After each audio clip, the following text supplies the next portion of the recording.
the man? Who's the man? Sid Vicious, Sycho Sid, Sid Justice, Sid Udy, the master and ruler of the world, the master of the powerbomb, a two-time WWF champion, a WCW United States champion, a WCW heavyweight champion. And even though his full-time career came to a screeching halt because John Laurinaitis said, "Sid, you need to jump off the second rope and do a move." "Oh, you can't? Well, shit, I absolve myself of any knowing this. Ha ha ha!"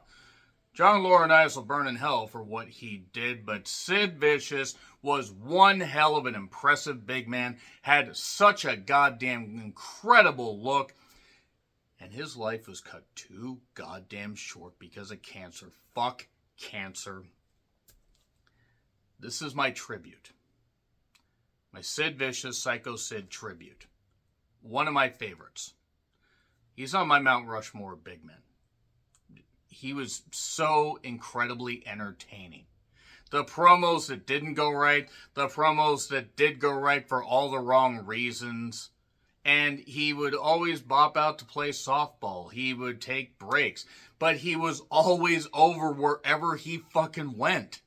You take a look at the humble beginnings in his career, all the way until the end of his full-time career. And even though he would make indie spots, he made an appearance on Raw 1000. I'll talk about all this stuff. I'm not doing the usual intro and everything because it's not about me. It's about me sharing my love of Sid Vicious, Sycho Sid. That's all it is. That's all it is. What are your favorite Sycho Sid, Sid Vicious moments in the comments, please? I've heard that Sid was a really nice guy. I obviously never got a chance to meet him. If anybody did that is watching this video, please let me know about your interactions with Sid Vicious. Was he nice? But you do have to wonder what could have been if he had been more committed to wrestling, starting in 1987 and going all the way until 2001. And yeah, he had injuries. I'm not knocking that. But God damn it, what an impressive look he had. I mean, that crowd reaction at Madison Square Garden at Survivor Series 1996, where the fans were cheering him like he was a god, like he was a true master and ruler of the world. Even if he had half the brain that we do. That promo, I'm sorry, I just can't fucking believe that. And the cars being red. Goldberg! So goddamn great. So fucking great. So let's start at the beginning, and when we get to the end, we'll stop. But I do want to say once again, fuck cancer. And this was announced by his son on Facebook earlier today as I'm recording this. And it caught me. I was at work. I was really trying to keep it together. Because again, Sid, one of my favorites, and one that a lot of people love, especially around my age bracket, because I'm 43. So during my formative years, Sid scared me. I mean, he still scared me, even, seeing him at Raw 1000 when he was about 51, 52 years old. Because he still looked great. He might have moved a little bit slower, but he still looked great. And yeah, let's just talk about Sid. So, born December 16th, 1960, West Memphis, Arkansas. Apparently, he married Sabrina Page in 1983, and they stayed together until his passing. And that's a rare thing, especially in wrestling, but that's 41 years. They had a couple kids. And that's not just dedication. That just speaks to the character that Sid had. But, looking at him, I mean, nobody looked like that. Nobody looked like that.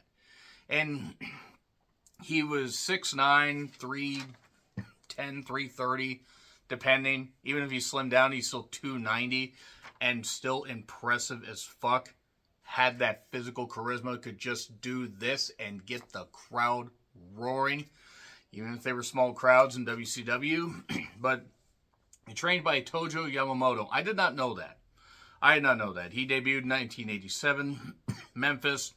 Became Lord Humongous soon after.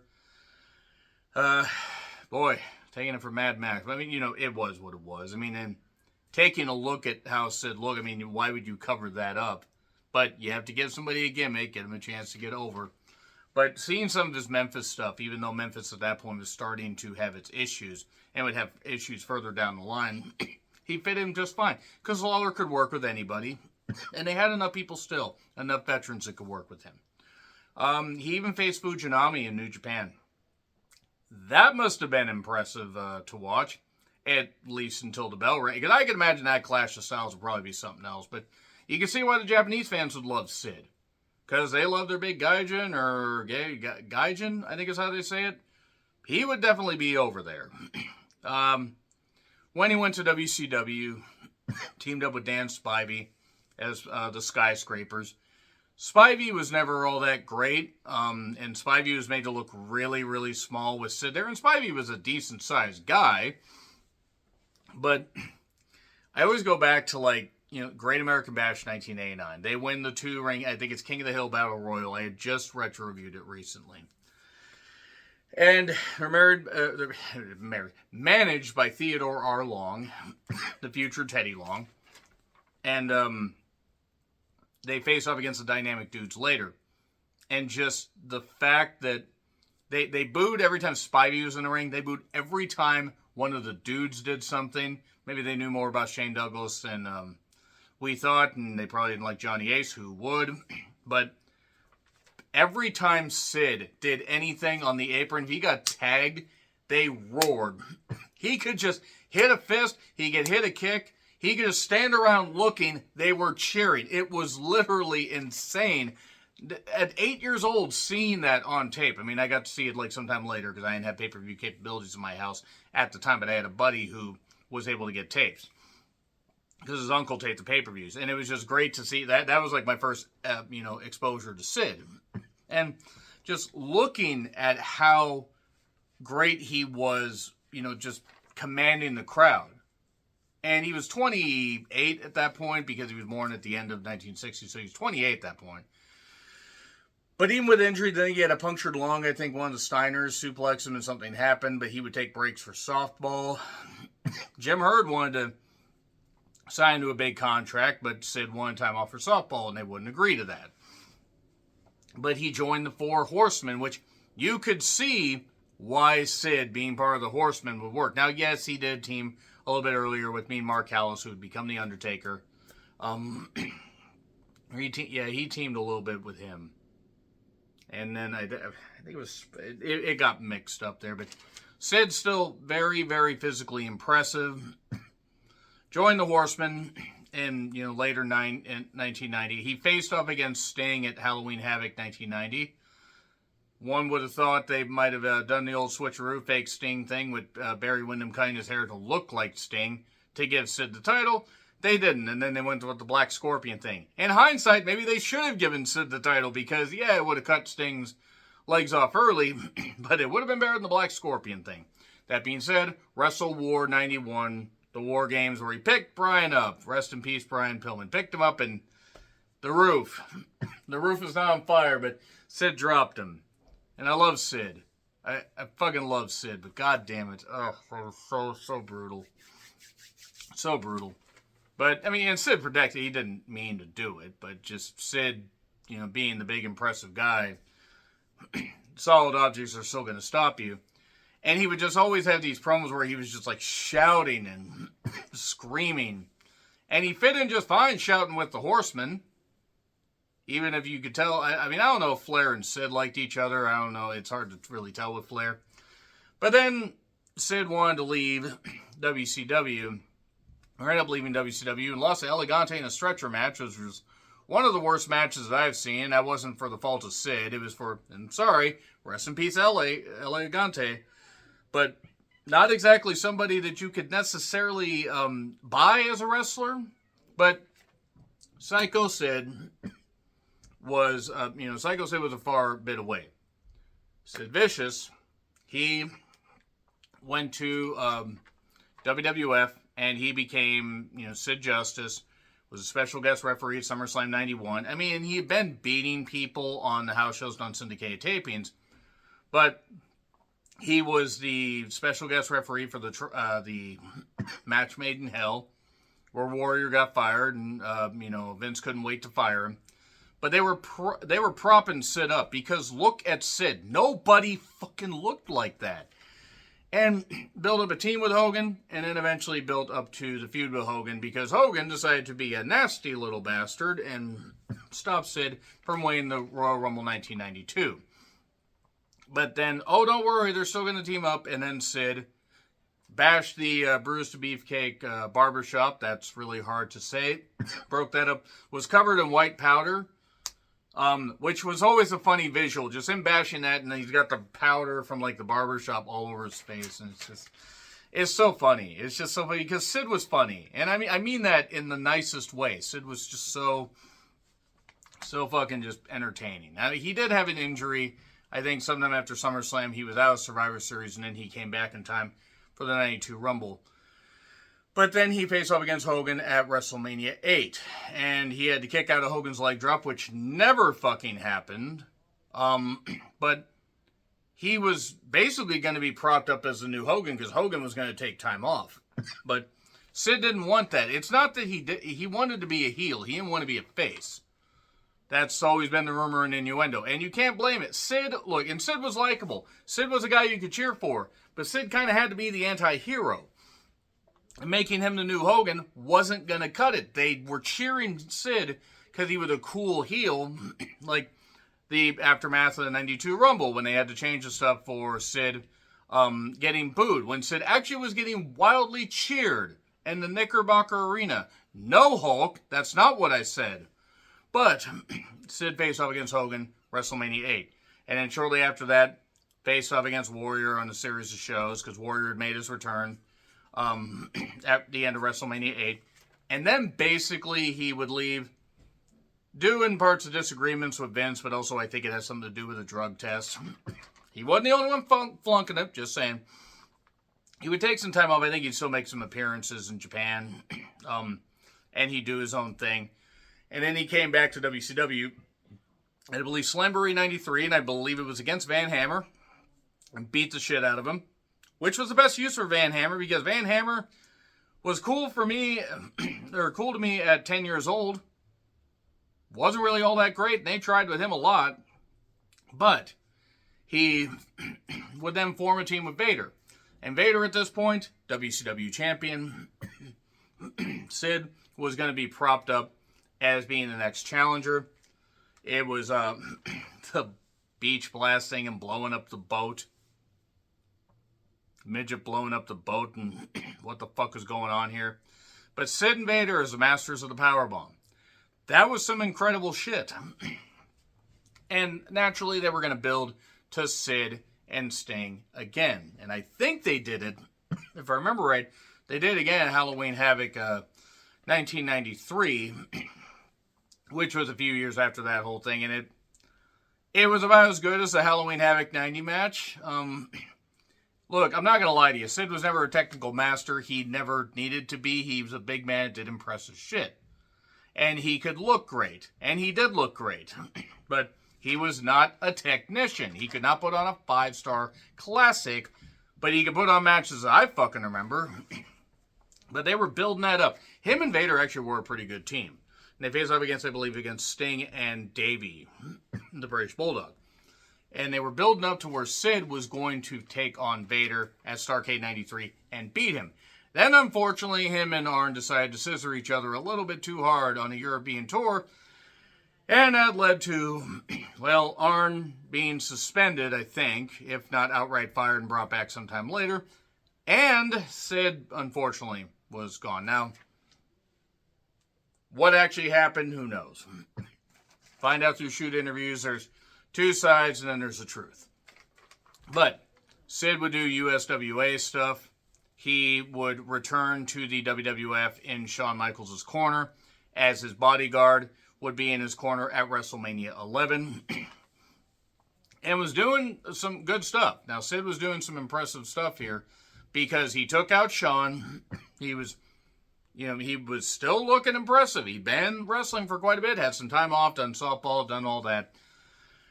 But then, of course, he wrestled against Diesel, which, yes, admittedly was not a great match. That was due in large part to the fact that Kevin Nash at that point, I believe, said he was on one leg for most of his goddamn career and finally had to get that fixed. But look, Sid and Diesel is like oil and water, like two sides of Magnus, we're just going to do this. It was just not going to work. Sid, however, would face off against Shawn Michaels on one of the first Raws during the Monday Night Wars. And then, unfortunately, sometime a little bit later, sometime around in Your House 5 season beatings, or right after that, he would suffer a neck injury and would actually be out for a while. He wasn't part of the 96 Rumble. He wasn't part of WrestleMania 12. He came back in the summer of 1996. And that was to replace the Ultimate Warrior, because the Ultimate Warrior decided to be a little bitch and get upset that Vince wasn't acquiescing to his terms. Now, stuff with his dad aside, Ultimate Warrior decided to be that way, so he's like, okay, I'll just go with Sid, because Sid would be less problematic and could put on better matches. Now, he was a babyface. He's part of, I believe, the International Incident team. I think it was Sid, Ahmed, and Shawn against Vader, Bulldog, and Owen. And then Sid would take on British Bulldog at SummerSlam 1996. Also, it seemed like they were building to Vader and Shawn having a trilogy, but Shawn didn't want to work with Vader. So Sid would show up at the end of the Mind Games 96 main event of Shawn and Mankind and do his stuff. And they would really, they would build up to Sid beating Vader. And then the Survivor Series 96 match I'm going to talk about in a second. But I do want to go back to one of the funniest things with Sid doing his... thought it was a pre-tape for something, for a pay-per-view. And, nope, I screwed it up. Let's start again. Well, we're live, pal. Sid. I love Sid. God, Sid was great. And Sid... was already pretty over in 95. I mean, he was over before. He's already pretty over in 95. They loved Shawn, but they really did cheer when he took out Shawn at that point. And they missed him when he had that neck injury. Now, it's unfortunate he had that. I'm not sure how he got the neck injury, but probably from years of taking bumps, whatever. These things happen. He was also on a lot of steroids. He wasn't the only one, just saying. I'm not saying he was always on them throughout his career, but let's be honest. But Sid, faced off against Bulldog, as I said. We built to Survivor Series 96, and that's a peak moment for his career. That might be the peak moment of his career, to be perfectly honest. At least in WWF. Because the crowd was cheering him, he was fist bumping everybody, he was saying, who's the man? I want to say that was Vlad that was in the front row. I don't know if that was Vlad or not. But... Vlad. What a great fan. But that's one of Sid's best matches. And Shawn was bothered by the crowd reaction, you could tell. But they did some good stuff there. Sid took out, I almost said Jose Estrada. He took out Jose Lothario with a camera. Shawn was checking on him. He hit Shawn with a camera. Hit a powerbomb. 1, 2, and you can see that girl freaking out, and 3, and then she looked defeated, and that's what you get for having heroes. But, that being said, Sid became the WWF champion, faced off against Bret Hart. I believe it was whatever the In Your House was in December. I don't entirely remember. But, he then would lose the title back to Shawn Michaels at the Royal Rumble 97, where they had a lot of cheap tickets to fill the Alamo Dome. One of my friends I talked to quite often was at the show. Said it was quite an atmosphere. But he lost there, and then Shawn lost his smile. Sid was part of, I want to say, the Fatal 4-Way, if I remember right. Or wait, no. Was he? Because I think actually, was it Taker, Vader, Brett, and... I think it was Taker, Vader, Brett, and Austin. But Sid was still in the mix. Even could be that there's like house show footage of him versus Brett versus Shawn at the Sky Dome, I want to say. But then Shawn lost his smile. So they had to build up to Sid becoming the champion again to build up to him versus Taker. And that was at WrestleMania 13. Rumor and innuendo is he may have shit his pants. Who knows? I mean, I'd shit my pants taking a goddamn tombstone. I think any athlete might get freaked out, even though Taker was a safe worker, unless you were Chris Kanyon. But he lost the championship. There are only 2 WrestleMania in-ring appearances, and they were both main events. And he lost both of them. I mean, he lost one by DQ, I think. Or did Sid technically win that match at Mania 8? I mean, they'll probably put in the record books as Hogan. But then he was still wrestling, but then he had the neck injury again. And he had a few appearances, but then he left in no uncertain terms, like due to maybe burnout, due to maybe needing his neck surgery done, whatever it was. Cornette had said, that Sid's wife said, well, maybe Sid's thinking he might be happier if he went back to selling farm chemicals, and maybe we all would be too. And it's not that Cornette didn't like Sid, but he worked with Sid, and he would know more about how he was as a worker. Now, Sid made a lot of fucking money in wrestling at this point.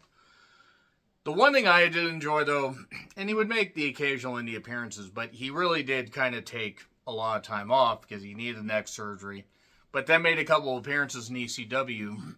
And you would think the ECW fans, being hardcore and fanatical like they were, wouldn't like him, but no. Sid was somebody that they fucking cheered like the god he was, like the master and ruler of the world that he was. He wasn't there very long. He was only there for a few times, but he made an impact.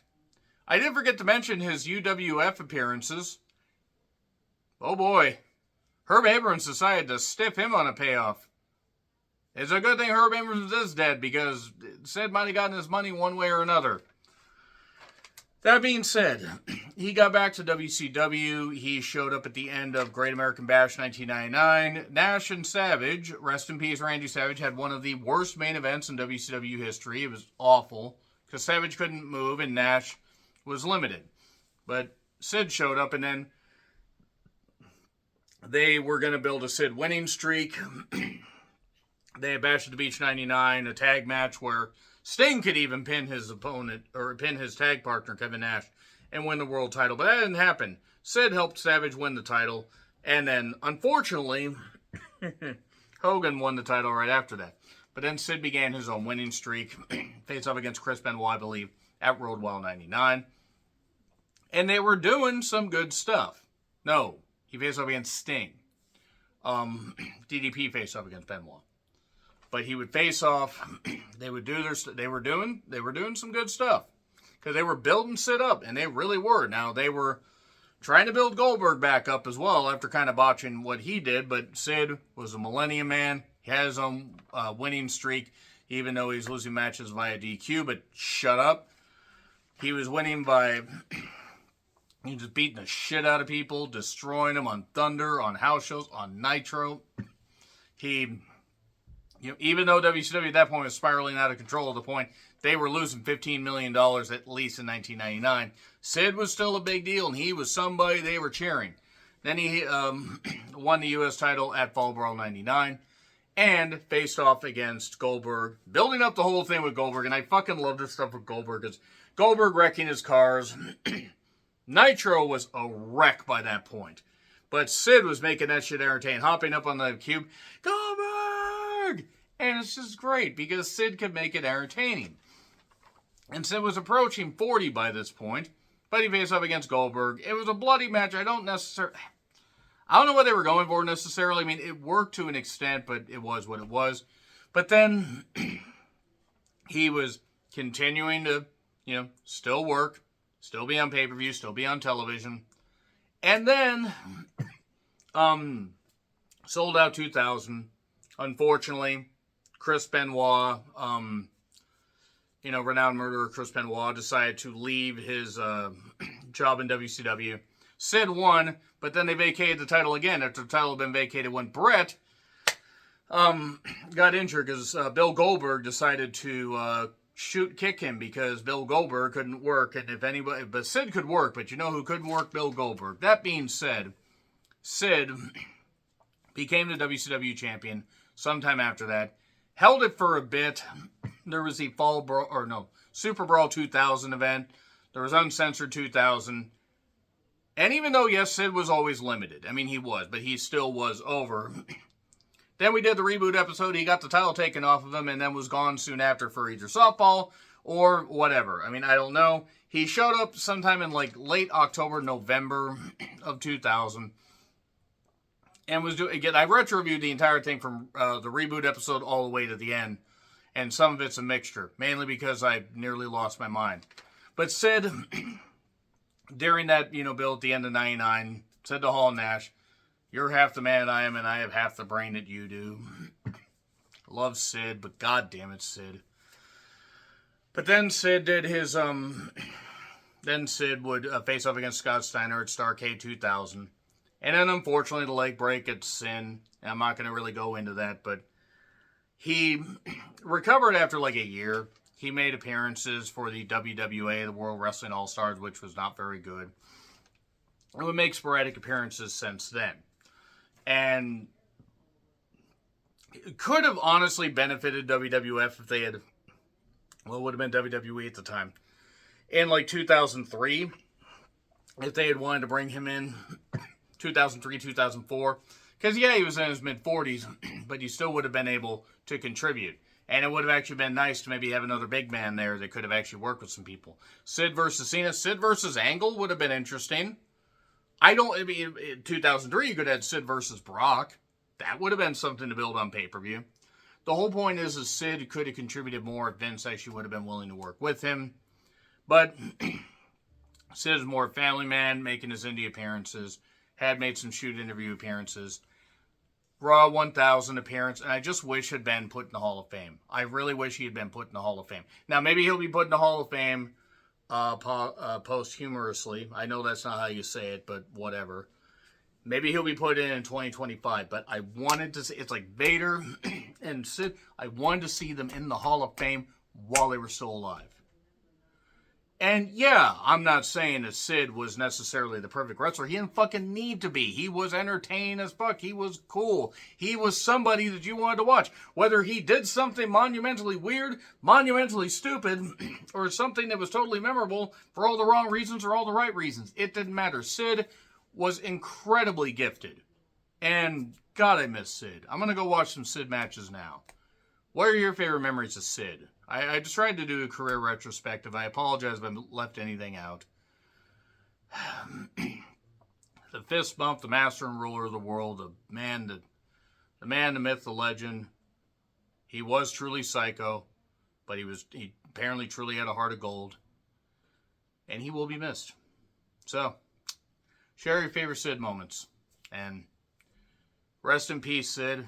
Sid UD, Sycho, Sid Vicious, Sid Justice.